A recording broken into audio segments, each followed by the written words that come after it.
नमस्कार, आप सभी का मैं बहुत बहुत स्वागत करता हूं आपके अपने इस official YouTube channel SSG Gurukul पर। बच्चों, इस वीडियो को बहुत धैर्यपूर्वक देखिएगा। ऐसा नहीं कि अगर ये 20 मिनट का वीडियो है तो सोचिए जल्दी जल्दी देखकर है ना फॉरवर्ड मोड पे लगाकर हम लोग आगे बढ़ जाएं। मेरी एक भी बात अगर आपको समझ में आ जाएगी तो सिलेक्शन आपका एनटीपीसी में 100% हो जाएगा, इस बात की तो गारंटी देता हूं। अच्छा, सिलेक्शन के लिए सबसे पहले चाहिए क्या होता है? यहाँ पे जैसा कि आप थंबनेल में देख पा रहे हो, सिलेक्शन का मंत्र। सिलेक्शन के लिए सबसे पहले चाहिए क्या होता है? सबसे पहले चाहिए होता है इंटरेस्ट। क्या सच में आप रेलवे की तैयारी करने वाले हो? क्या सच में रेलवे का जॉब का सपना आपका पूरा होने वाला है? अगर आपको पता है रेलवे का सिलेबस क्या है या रेलवे में आपकी रुचि है, तो आप मान के चलिए कि 30% सफलता वैसे ही मिल जाती है। मेरा सपना है रेलवे में जॉब करने का, मुझको कराया जा रहा है जबरदस्ती इंजीनियरिंग की तैयारी, और मैं बनना चाहता हूं अपना ट्रेन मैनेजर है। मैं बनना चाहता हूं जूनियर क्लर्क या फिर कम टाइपिस्ट, कुछ भी मान के चलो, सीनियर क्लर्क या स्टेशन मास्टर। लेकिन हमें कुछ और करवाया जा रहा है। तो सबसे महत्वपूर्ण यह है कि आपका इंटरेस्ट है कि नहीं है। अगर आपका रेलवे में इंटरेस्ट है तो 30% सफलता पहले मिल जाती है, क्योंकि जब हम किताबें खोलते हैं और जब हमारा इंटरेस्ट होता है तो पढ़ने की क्षमता भी बढ़ जाती है। 2 घंटे अगर हमें पढ़ना होता है तो हमें मजा आता है तो हम 3 घंटे पढ़ते हैं, 4 घंटे पढ़ते हैं। फिर दूसरी बात कि आप जिस परीक्षा की तैयारी करने जा रहे हैं उस परीक्षा के बारे में आपको A to Z इंफॉर्मेशन होनी चाहिए। जब भी आपको लगे कि आप डिमोटिवेट हो रहे हो, तब तब आप है ना सैलरी देखो कि किसकी कितनी सैलरी है। स्टेशन मास्टर की कितनी सैलरी है, ट्रेन मैनेजर की कितनी सैलरी है ना, जो टीसी हैं उनकी कितनी सैलरी है। तो उनकी सैलरी देखो, फिर अपने सपने देखो और सैलरी को सपने से मिलान करो, तुलना करो, है ना, कि तुम्हें कितने लेवल की तैयारी करनी है और कौन से लेवल का वेतन तुमको पाना है। लेवल 4, लेवल 5, लेवल 6, लेवल 7, कौन सा वेतन तुम्हें मिलेगा कि तुम अपने सपनों को उड़ान दे पाओगे बिना पंखों से। जब जब डिमोटिवेट होना, तब तक सैलरी स्लिप देखना, यूट्यूब पे बहुत सारे लोग डाल देते हैं। अब हम लोग यहां पर बात करते हैं सिलेक्शन का मंत्र क्या है। तो सबसे पहले हमको सिलेबस पता होना चाहिए और सिलेबस के अकॉर्डिंग हमारे पास किताबें होनी चाहिए। कुछ लोगों को किताबें इकट्ठा करने का बहुत शौक होता है। वो बहुत सारी किताबें इकट्ठा कर लेते हैं और कोई भी किताब पूरी नहीं पढ़ते, एक भी किताब पूरी नहीं लगाते हैं, लेकिन किताब ले आते हैं। खूब सारा पैसा मम्मी पापा से मांगेंगे और वो कह देंगे ये किताब लानी, वो किताब लानी। मैं बता रहा हूं, बहुत सारे बच्चों की तो किताब खुली नहीं होती है, पन्ना चिपक रहा होता है किताबों का, लेकिन धरे रहता है। समझ में आ गया? लोगों को दिखाने के लिए कि रेलवे की तैयारी तुम्हारा भाई कर रहा है, इतनी सारी किताबें पढ़ता है, और पढ़ता एक भी नहीं है। एक किताब को 4 बार पढ़ना है, 4 किताबें अलग अलग नहीं पढ़नी। अगर आपने मैथ की किताब कोई लगा ली है, चाहे किरण पब्लिकेशन हो, आर एस अग्रवाल हो, या फिर प्रीवियस ईयर के पेपर हो, आपने पूरी लगा ली है, इसके बाद उसी को बार बार लगाना है। बात समझ आ रही है? उसी को बार बार लगाना है कि आपको क्वेश्चन रट जाए। कि मैथ का क्वेश्चन भी अगर आप देखें तो फट से उसको आंसर लगा दें, आपको लगे तो जीएसजी के जैसा लग रहा है। इतनी प्रैक्टिस होनी चाहिए। मेरे दोस्त तैयारी करते थे, मैं अपने समय में जब तैयारी करता था तो लोगों को मैथ की किताबों के आंसर रटे होते थे। अरे आप अपने कक्षा 9 कक्षा 10 के टीचरों को उठा के देख लीजिए, जब मनोहर रे वगैरह किताब चलती थी तो हमारा स्कूल का टीचर कहता था पेज नंबर 212 का 6वें नंबर क्वेश्चन में आंसर ये आएगा और उसका आंसर गलत है, काट के सही कर लो। हमने कहा अरे आज स्कूल का पहला दिन और वो बता रहा है कि इस किताब में 292 पेज नंबर पे ये क्वेश्चन गलत है। इतना रटा हुआ होता है। तो सोचिए सफलता कैसे नहीं मिलेगी। उसी पथ पर आपको चलना है कि आप क्वेश्चन देखकर पहचान जाएं कि किस किताब से उठाया गया है। इतनी तैयारी करनी है। और आप सोच रहे सर नोटिफिकेशन के बाद तैयारी शुरू की जाती है कि नोटिफिकेशन से पहले? तो मैं आपको अब्राहम लिंकन जी का एक स्टेटमेंट सिखाता हूं। अगर आप मुझे वृक्ष काटने के लिए 6 घंटे देते हैं तो मैं पहले 4 घंटे में सिर्फ और सिर्फ कुल्हाड़ी की धार तेज करूंगा और आगे 2 घंटे में पेड़ को काट के फेंक दूंगा। यानी अगर नोटिफिकेशन आ गया तब तो फिर आपके पास 2 ही घंटे बचे ना, और आपकी तलवार में आपकी कुल्हाड़ी में धार ही नहीं रहेगी। तो बताओ सिलेक्शन हो पाएगा? नहीं हो पाएगा। तो नोटिफिकेशन आने से पहले तैयारी करनी है। समझ में आ गया? तो वो 4 घंटे जो अभी आपके चल रहे हैं वही पीरियड हैं कि अगर आपने धार तेज कर ली तो अगले 90 मिनट का पेपर आप और पहले उड़ा कर आओगे और पूरे कॉन्फिडेंस में रहोगे कि अब तो मेंस का पेपर देना है बच्चों।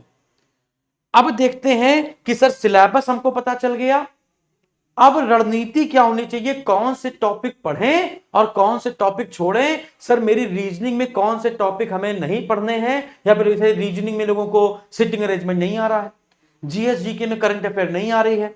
तो अगर करंट अफेयर नहीं आ रही है तुमको और पेपर में अगर वो आ रही है तो पढ़ना पड़ेगा। लेकिन अगर जिसको जो चीज हमको आती नहीं है और वो पेपर में भी नहीं आ रही है तब तो मजे ही मजे। बात समझ में आ रही है। तो यहां पे महत्वपूर्ण क्या है, वेटेज, कि किस सब्जेक्ट का कितना वेटेज है। बच्चों मेरी एक एक बात समझ में आ रही हो, है ना, तो बस आपको अगर प्रतिक्रिया देनी हो तो लाइक का बटन दबा दीजिए, बाकी सारी बातें आप हमारी सुनते रहिए, है ना। आपके भविष्य की ही बात हो रही है, ठीक है। और अगर आगे आगे बढ़ने की कोशिश करी तो चीजें, अगर मेरी कोई भी एक लाइन मिस हुई तो वो आप अपने भविष्य के साथ खिलवाड़ कर सकते हैं। तो चलिए, वेटेज बहुत महत्वपूर्ण है। तो वेटेज में क्या है, आपको पहले पता होना चाहिए सिलेबस। तो एनटीपीसी की अगर आप तैयारी कर रहे हैं तो सीबीटी 1 और सीबीटी 2 आपके 2 रिटन एग्जाम होंगे, प्रीलिम्स और मेंस इसको मान सकते हो। प्रीलिम्स में आपके 100 प्रश्न होंगे, 90 मिनट में करने होंगे, और 3 सब्जेक्ट इसमें होते हैं, मैथ्स होती है, रीजनिंग होती है और जीएसजी की होती है।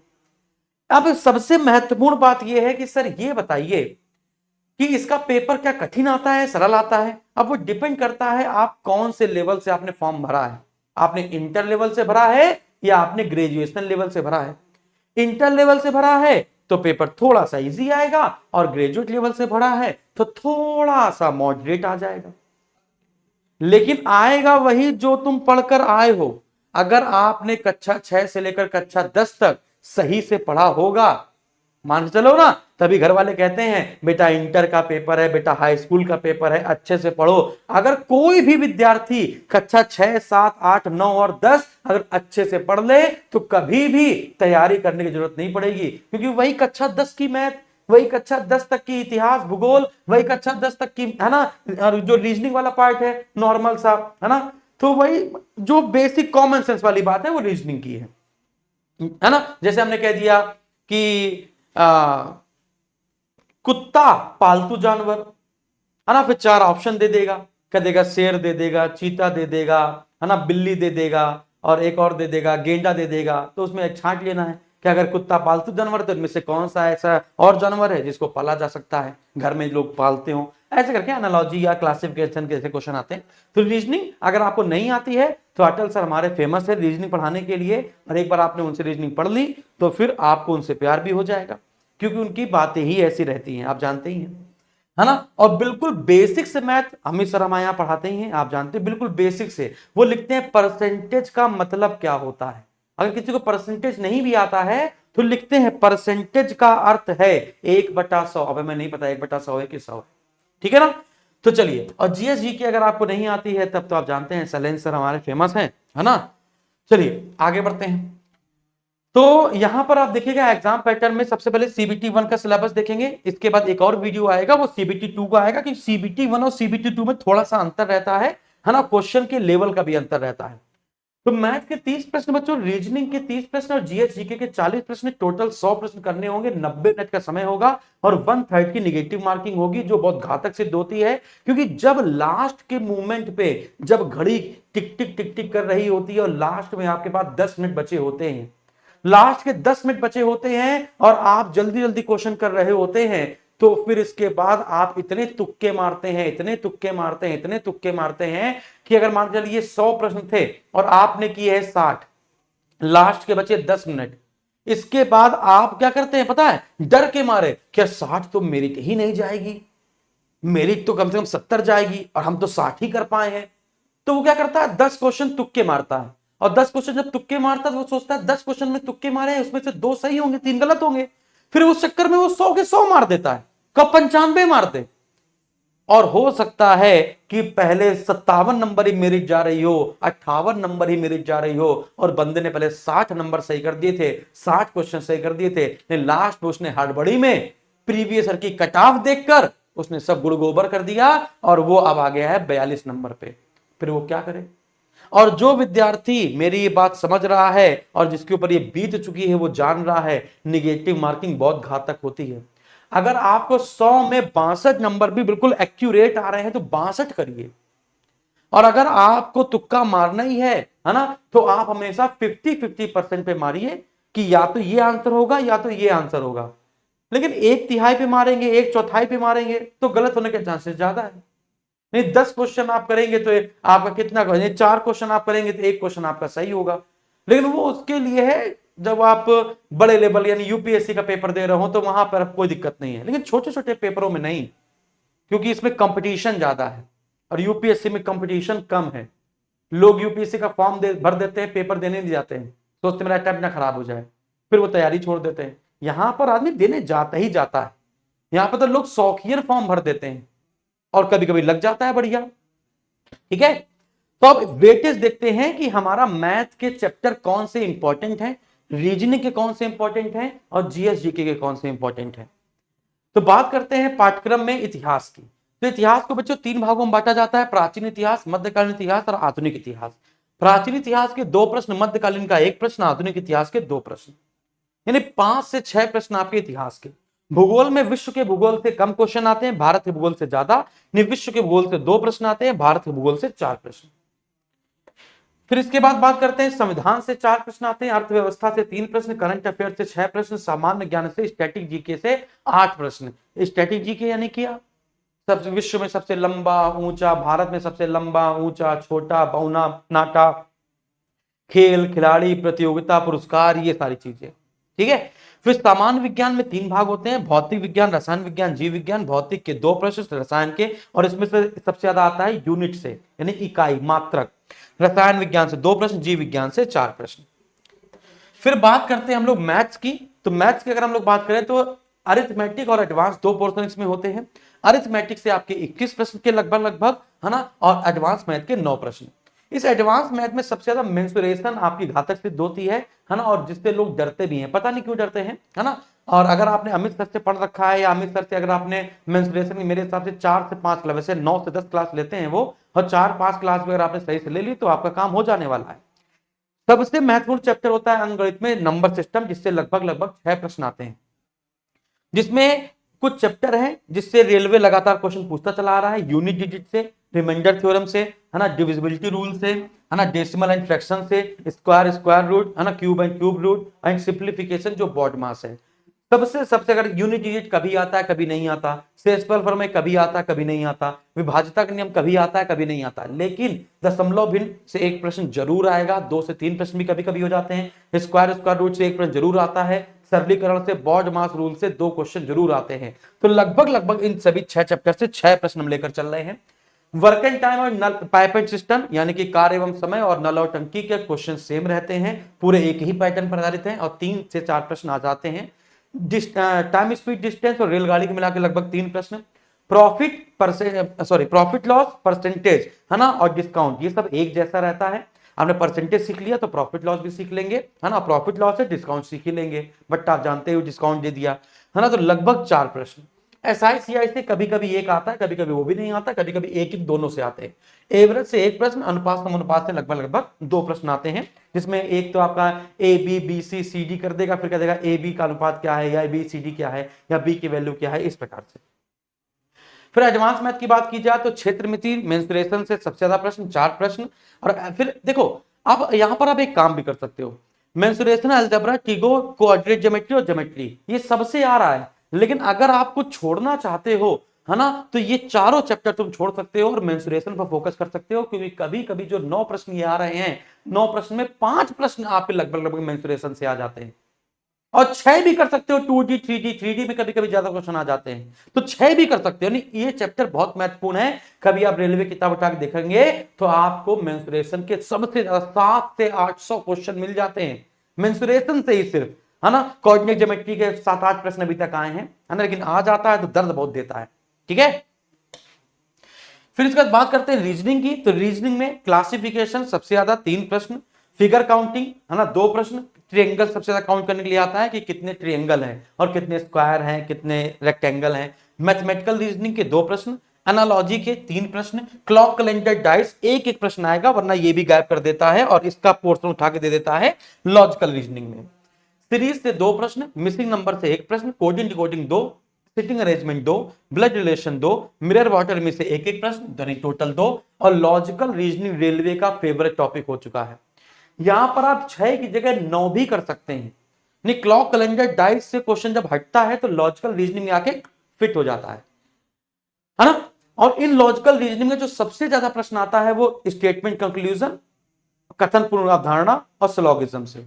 आर्गुमेंट और data sufficiency rarest of the rare case में देता है, जैसे क्लॉक कैलेंडर डाइस, वैसे rarest of the rare case में आर्गुमेंट और डेटा सफिशिएंसी देता है।